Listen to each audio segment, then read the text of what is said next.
जय हो जियो।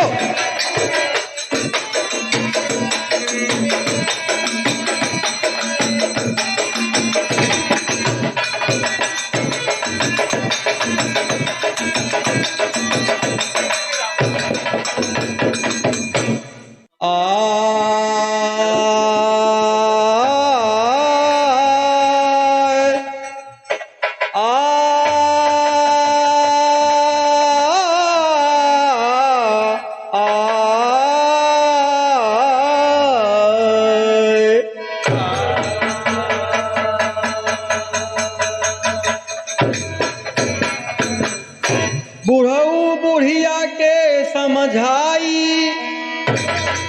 बुढ़ऊ बुढ़िया के समझाई, ले त्या दुल्हिन तनी बोलाई, करई कटाई गेहूं पक्के भा तैयार।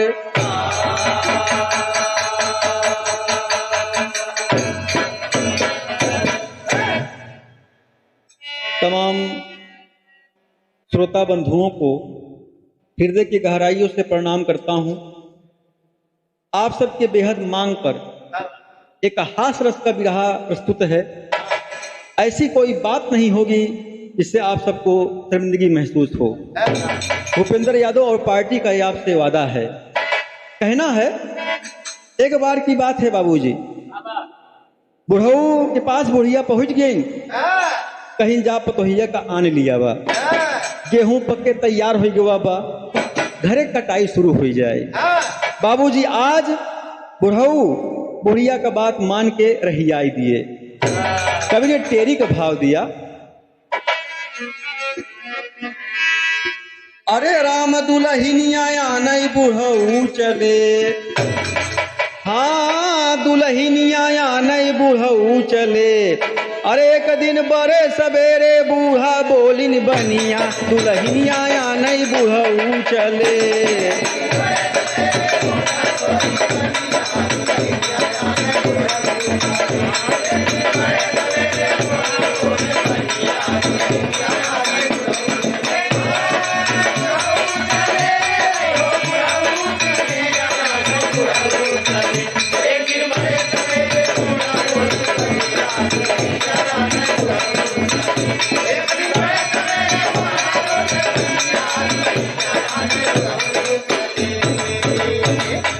बाबूजी आज अपने बूढ़ा का बात मान के बुढ़ऊ रहियाई दहन, कैसे जाती का कहना है पद के भाव में।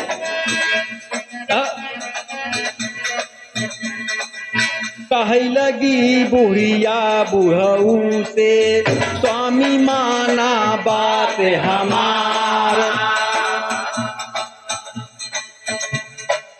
बाटई नहीं हरे हमारी बहुरिया, जाता बेटावा के ससुराल,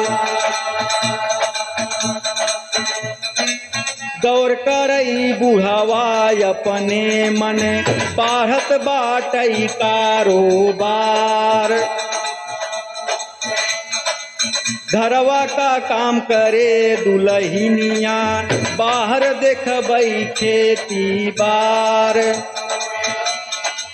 चले सवेरे बुढ़ऊ बेचारू, चले सवेरे बुढ़ऊ बेचारू, पहुँच गए समधिन के द्वार।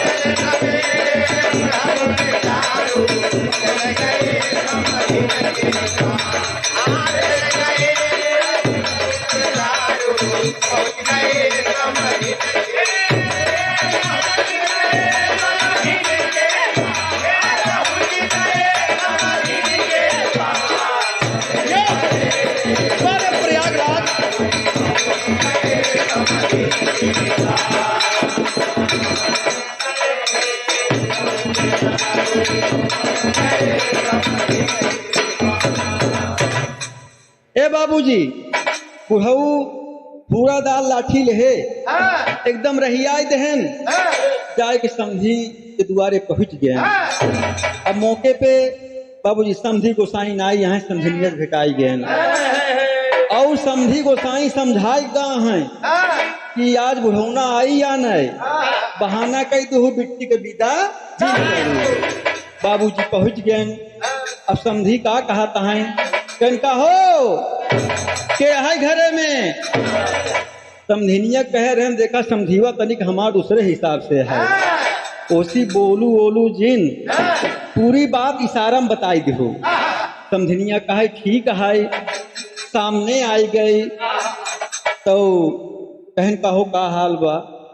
समधिनिया कुछ बोलती नहीं बे, मुस्कियाई गए बाबूजी। तो समझीवा तनिक नहीं बहुत समझदार रहन, कुछ समझ लगे समझी गोसाई घरे नहीं यहाँ कहे। हम देखा बिट्टी के आना ही आई रहे, तो हिया मतलब बुलावा यापन आई रहे, तो कैसे किया जाए बाबूजी का कहतर जो है बा। बाबूजी समझी गोसाई का कहा थे वही तर्जबा की अरे हमारे पाई जे बरा जहीरा जराईदा, हमारे पाई जे बरा जहीरा जराईदा।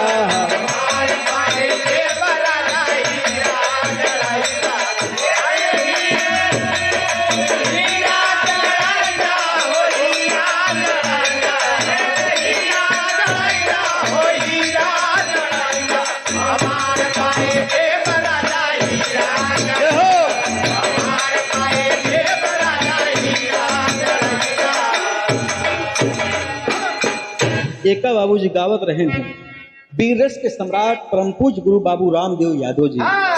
आज हमारे गुरु से बिरहा दंगल में मुकाबला हो जाए तो गुरु जी हमारे का गावें कहे भैया कहे खोजत रहा सारे दुल्हा न पैबा, खोजत रहा सारे दुल्हा न पैबा।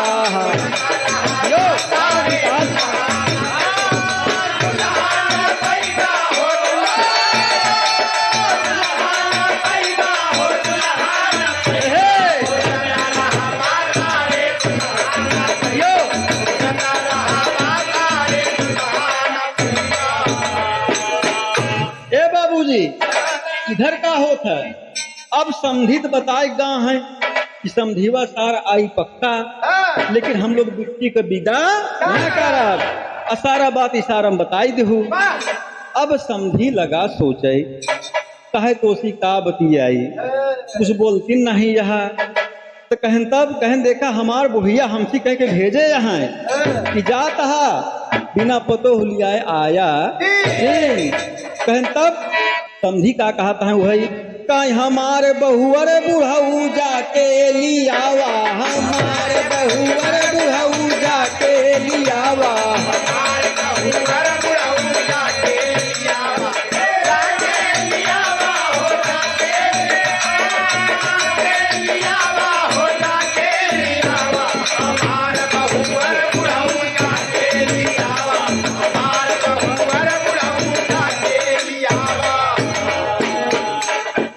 हे समझी तुनो काहे बरे का काम लगो अब ई बरे हमाने आई रही का कहा थी घरवा के होत नहीं हमसे कुछ काम बा, होत नहीं हमसे कुछ काम बा, होत नहीं हमसे कुछ काम बा। गेहूं पकल बाटे खेतवा में घाम बा, पकल बाटे खेतवा में घाम बा, गेहूं पकल बाटे खेतवा में घाम बा। काम काज होई नहीं मनता पुराइदा, काम काज होई नहीं मनता पुराइदा। हमारे बहुअर बुढ़ऊ जाके लियाइदा, हमारे बहुअर बुढ़ऊ जाके लियाइदा।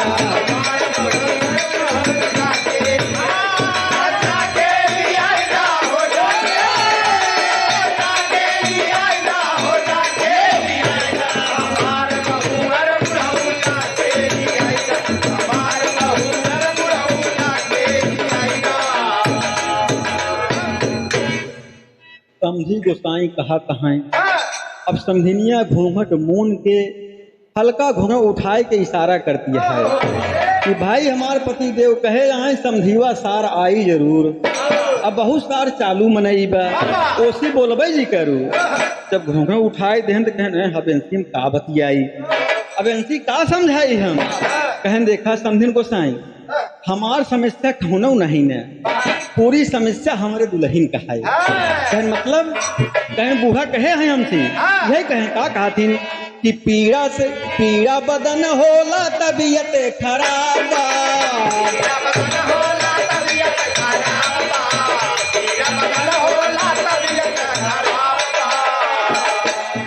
समझी गोसाई आज समझिन से कहा है, हमरे मलकिन के पूरा बदन जान ल पीड़ा के मारा परेशान बा। का कहथिन पीड़ा बदन होला तबीयत खराब।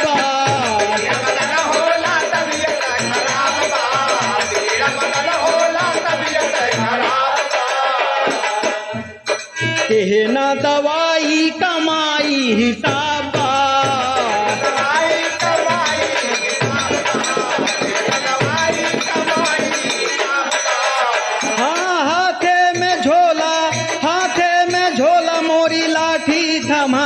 हमारे बहुवर बुढ़ऊ जाके लियाइदा।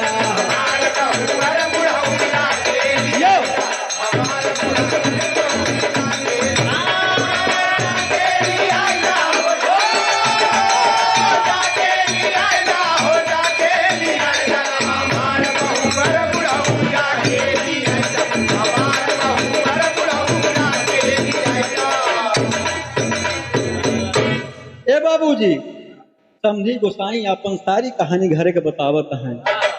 अब समझिनिया बड़ी चिंतम बा कि हमारे पति देव बोल गा है, समझिवा बहुत चालू है, कोसी बात बिल्कुल जी करू। अब इनका हम कैसे बताई।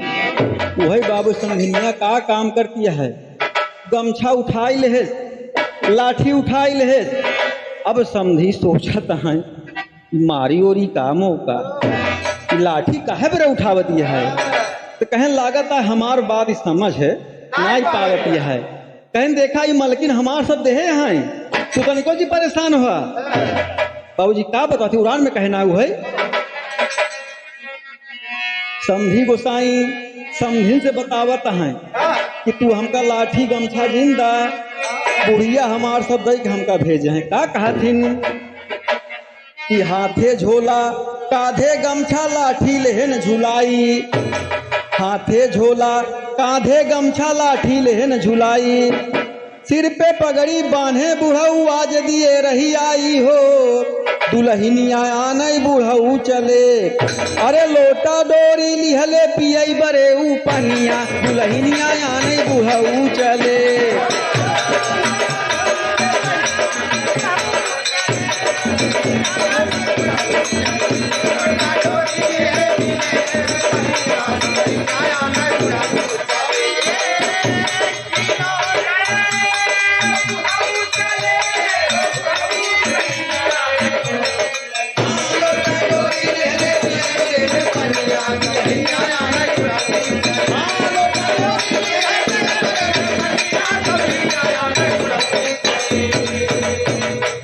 कने समझिन गोसाई, तू तनिको जी परेशान हो बुढ़िया हमार हमका सब कुछ देबा। ये देखा लोटा लेहे है, डोरी लेहे है, रस्तम पानी हम पी ले ओका परेशान जिन हुआ। कि बतावा कैसन करी फिन। अब समझे गोसाई के है ना है। अब समझिनिया बड़ी चिंता में कि हमार सैया कहे यहाँ कैसी बोलू, जिन पूरा इशारा से बात बतावत यह है। और जी का कहत यह है, कहीं समझी गोसाई कहीं कैसी बात करी। अब समझी तो यहाँ नहीं, कहीं एक काम करी कुछ देर हम इंतजार कर ले। कई जान समझी गोसाई हमार चलई आवाई। समझिनिया बाबूजी गई पानी ले आई, पानी दई दे। फिर कहा तहाँ ही बतावा तो कहे हमसी बोलत नहीं है। हम तोहरे दुआरे आई यही है, हमहू मनइये यही गंधा थोड़ी यही। भाई पानी पियावा सम्मा। अब समझिनिया विचारत के कैसे हम बोल दे। हमारे सैया कहे यहाँ के बहुत चालू बा, एकदम बच के रहू ओसी। तर्ज है दो का कहा दो समझिनिया, कहीं लावा झार दे गोरवा तोहार रनिया। कहीं लावा झार दे गोरवा तो हार रनिया, दिहू पथरायस देहिया पे मार रनिया, दिहू पथरायस देहिया पे मार रनिया।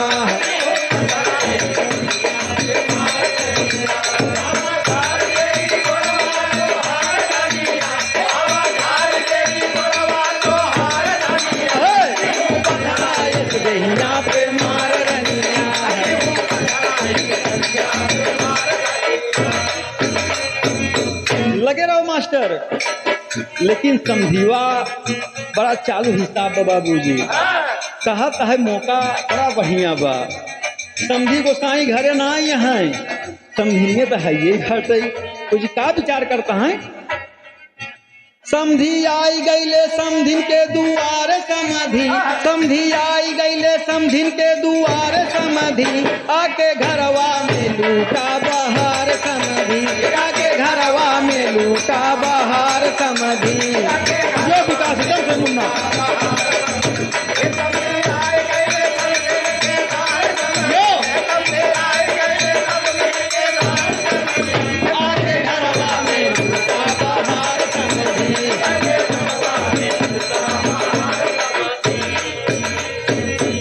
समधी एक ही बात सुनता है। का कहता है कहाँ गईले समधी तनी उनका बोलावा,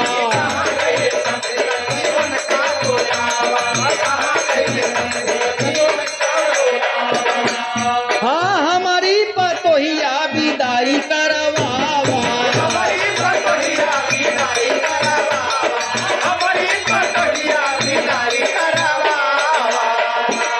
जल्दी चली जावई अपने हम द्वार समधि, समधि आई गईले समधिन दुआर समधि, समधि आई गईले समधिन दुआर समधि।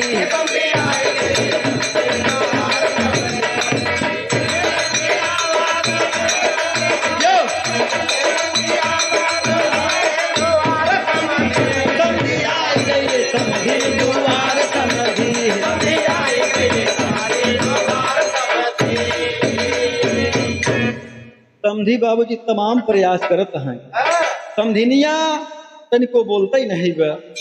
समधी बुलायन तो पास में आई के खड़ी हो गई, कहना अच्छा ठीक है जिन बोला बतिया एक काम करा तो हमका सिर्फ नहीं बताई दे कि समधी गोसाई हमार कहाँ गाँव है। अब समधिनिया कहा है कि समधी बा बड़ा चालू पीस, इतनी देर से का हम समझावत है, एक को बात हमार मनता ही नहीं बे। हाँ और हमारे पति गोसाई कहे हैं कि समझिवा आई उसी सारे से बोलू, उहई मोरे दुल्हा कहाई, अरे उहई मोरे दुल्हा कहाई, गौने का बात जे बताई, उहई मोरे दुल्हा कहाई।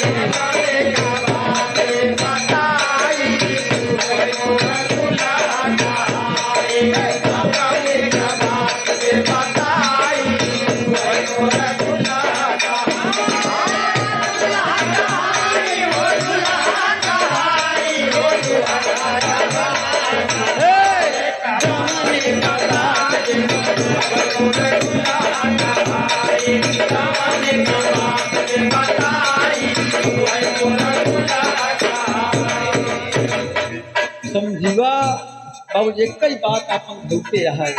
समझिनिया कहा इनका लागत है कुछ हमका इशारा में बतावे के पड़ी कि बिना जाने जही वही ना बोली का कहना वही। कहीं कहाँ गईले समधी गोसाई, कहीं कहाँ गईले समधी गोसाई, समधिन दीन मुस्काई, कहाँ गईले समधी गोसाई।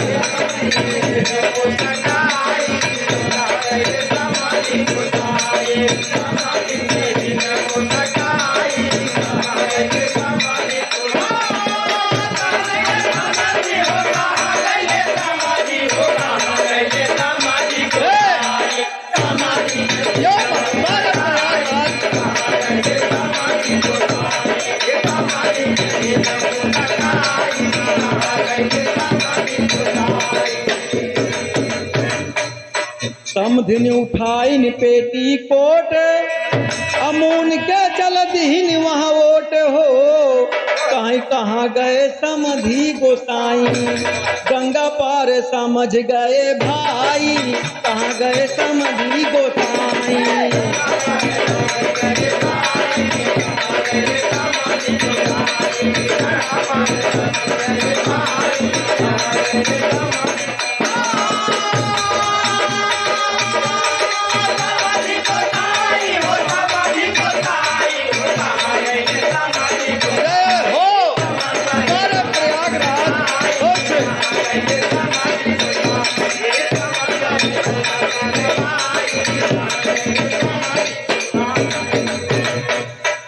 ए बाबूजी समधिनिया का काम करे, एक लोटा पानी आगे डाल के बाबूजी अपन पेटीकोट उठाए सोकर डाक गए।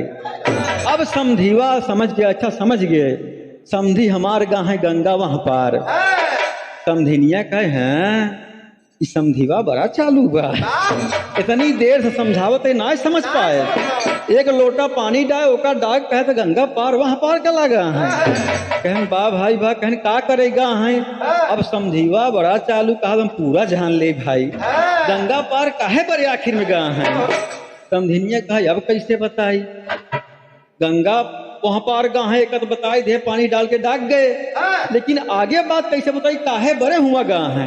तो ये का कहना फिर क्या करती है समधिन अंतरा में, समधिन इशारा में कुल बताइन, समधिन इशारा में कुल बताइन, अरे वही पीछे घूम के दीन दिखाइन हो, कहाँ गईले समधी गोसाई, कहाँ फटी गई गरेर मोरी माई, कहाँ गईले समधी गोसाई।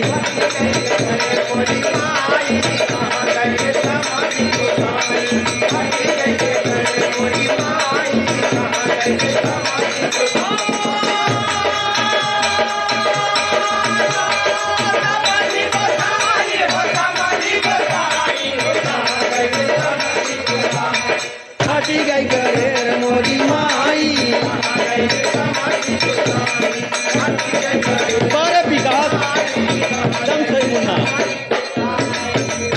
समझीवा कहा है गंगा वहां पार गाँव है समझी, कहन काहे बड़े गाँव है। कोई समझिनिया पिछल्ला भले घूम गए वहां कहती, कहन अच्छा अच्छा समझ गए गाँव गरेर लिया वही ने। कहन की जोन घरा वाली गरेरिया वो का भाई। समधिनिया कहा बड़ा होशियार समझी भाई, एक हम इशारा में सब बताओ तो पल्ले नहीं पड़ता बा। कहन कौने का भाई बतावा। समझिया कहा कि समझी सही बात हमारे पति बताए रहे हैं, बहुत लतखोर समझी भाई, बतावा एक दुद्दू इशारा हम करे। अब वही कहे कहाँ गाँव है वह बताए, गंगा वहां पार कहाँ वो का जान गेवा। फिर कहा था कौन काम बड़े गाँव है, बताए थे गरेर फटी है ओका लिखा वही गाँव है। अबे यऊ का जाने चाहता है, कहा है बतावा कि जोन घरे गरेर रही तू का भाई पुराण में का कहना वही, कहीं गरेर लिया वही समझी गईले समझ गया ओ भाई, गरेर लिया वही समझी गईले समझ गया ओ भाई। अरे पुराना गरेर दे तू ना, अरे समधिन हमें दिखाई हो, दुल्हनिया यहाँ नहीं बुढ़ऊ चले। अरे आगे खोल के देखा देह दिखाई समधिनिया, दुल्हनिया यहाँ नहीं बुढ़ऊ चले।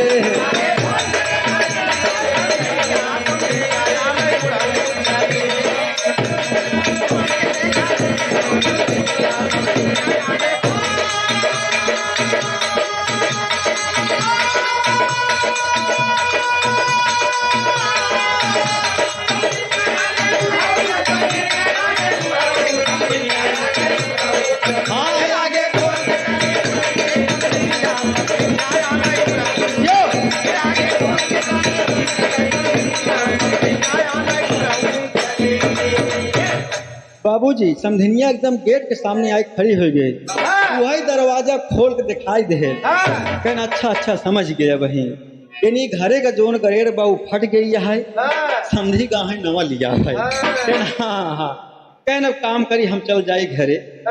भाई समझे को साई तो है ही नहीं यहाँ, देखा मान ला कि विदाई विदाई होई होई। आलम का कहना वही फटले गरेर देखी समधी चले हैं भैया।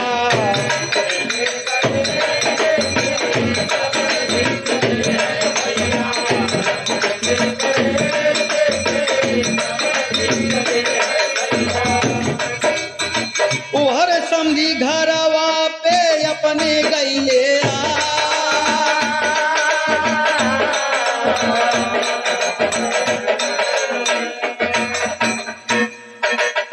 घरवा का हाल चाल पूछेला परनिया भैया।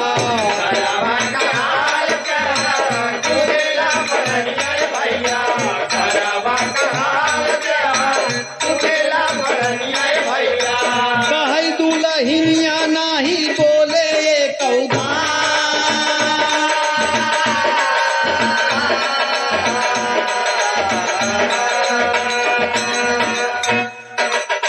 गई के इशारा उनका दिहले बताइए भैया।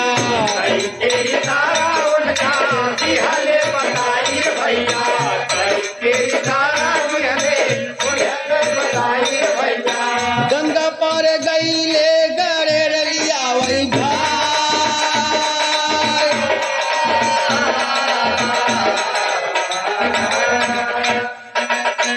बाबूजी इधर समधी समझ गए कि विदाई ना हुई। रहियाई देहन भैया टोपी मास्टर रहियाई देहन। उधर घरे वाला बुढ़वा आई गए कैस कर मलकिनिया का हाल बा। मनीष भैया मुलायम भैया कहस का हाल बा। कहन सब ठीक ठाक बा। कहन का बताए तू चला गया ना। कहन तब कहन समझीवा आई रहन। कहन सार आई गो माने से नहीं आखिर में। कहन काहे बरे आए। कहन बिटिया के विदाई बरे आई रहन। तो कहन तब का करूं। कहीं जान ल तोहार कसम खाए कहते ही हम एक का उदाई समझीवा से हम बोले नहीं। कहन बड़ा बढ़िया काम करूं बहुत चालू समझी रहन है तू अच्छा बोसी नहीं बोलू। कहन तब कैसे बताऊ सब बात। कहीं पूरा बात हम इशारा से बताई जाए। कहन कैसे बताऊ। कहीं जब समझीवा आई हमसे लगा पूछे बतावा कहाँ गए समझी को साई। तो बड़ा चालू रहन है इशारा करे मुस्कियाए समझ न पावे। कहन तब का करूं। कि एक लोटा पानी लेके डाल के ओका हम डाक गए। तो समझीवा हमार समझ गया। कहन का समझस। कह समझ के समझी गा है गंगा वहां पर। कहन फिर चालू और रहन। कहन हुआ काहे बरे गा है। तो हम कहे अब का बताई। कहन तब कहन वह दरवाजा अपन हम खोल के दिखाई दे। कैसे अच्छा समझ गए घरे के मतलब कहा गेट फट गई है। कहन हाँ हाँ अरे बाप रे समझीवा कहे बुढ़ौना मारू सत्यानाश कही दू। ऐसी बढ़िया तो ओसी बोले बतिया ले हो तू या कि समझी कुल मजाक कर गया। का कहना वही दादा पंधारी में। अरे इशारा इशारा में दिहले बताई हो चला गईले समधी दुल्हनिया नहीं आई हो। चला गईले समधी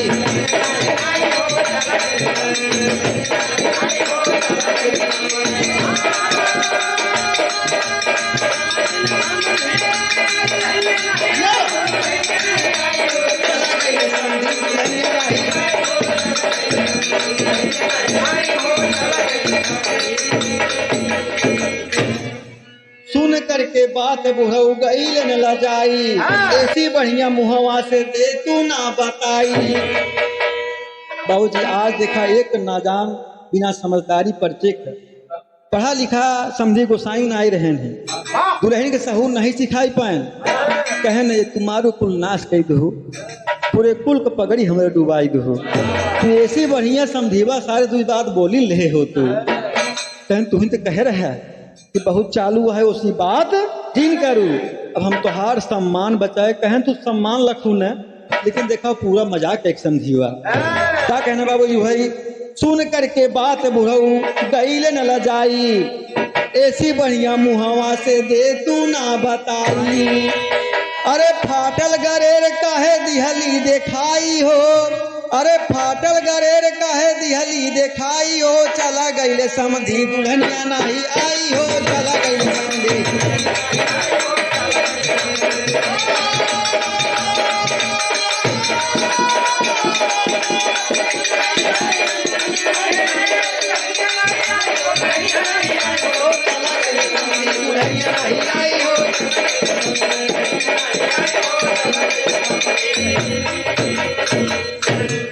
बाबूजी, इस बिरहा से आप सबको शिक्षा मिलती है कि शिक्षा हमारे समाज में कितना आज जरूरी है। समाज को आगे बढ़ना चाहिए, जागना चाहिए, बिना समझे कि कैसे इशारा में बात ना बतावी चाहिए दोस्त। तो एक हास्य रस का बिरहा आप सब सुनेंगे और अंतिम में क्या कहना वही समझिन वाली बात बुढ़ऊ बुढ़िया के बतलाए, अदुनहो पड़ानी दुल्हिन आनई, अरे बेटवा के पठाए हो दुल्हिनिया आनई बुढ़ऊ चले। हैदर अली कहीं सब मतलब की है दुनिया, दुल्हिनिया आनई बुढ़ऊ